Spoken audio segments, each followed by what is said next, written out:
Namaste, Zuzulapa, everybody. We are from Holy Vision International School, Tahachal, class 9, grade 9.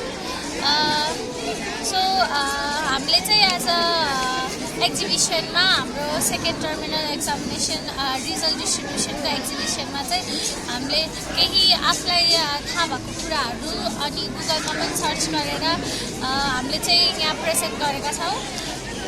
So we have present typically Nepali dishes जुन चाहिँ एकदमै popular छ नेपालीहरुमा छ. So she will describe about that. So फर्स्टमा चाहिँ हामीसँग चटामरी छ.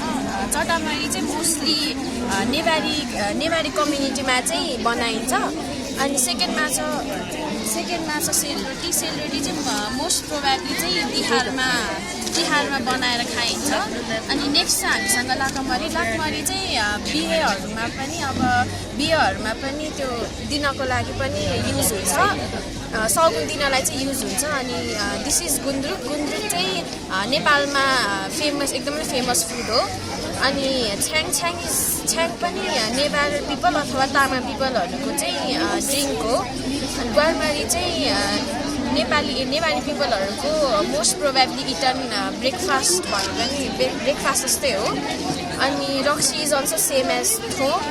अनि यमरी चाहिँ हामीले मोस्ट प्रोबेबली यमरी पुनीमा बनाउँछौँ. यसभित्र यो चाहिँ चामलको पिठोमा तातो पानी हालेर भित्र गुवा अथवा चाकु राखेर बनाइन्छ. अनि दिस इज बारा चाहिँ नेवारी पिपलहरूले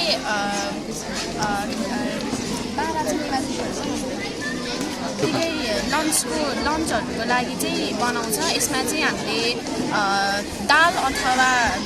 दाललाई पकाएर त्यसको माथि अन्डा हालेर पनि बनाउन सक्छौँ. This is momo. सबैलाई थाहा नै छ मोमोको बारेमा. So यो चाहिँ हामीले प्रदेशहरूको बारेमा प्रेजेन्ट गरेका छौँ. नेपालको धेरै पपुलर पर्यटकीय स्थलहरूलाई समेटेर अनि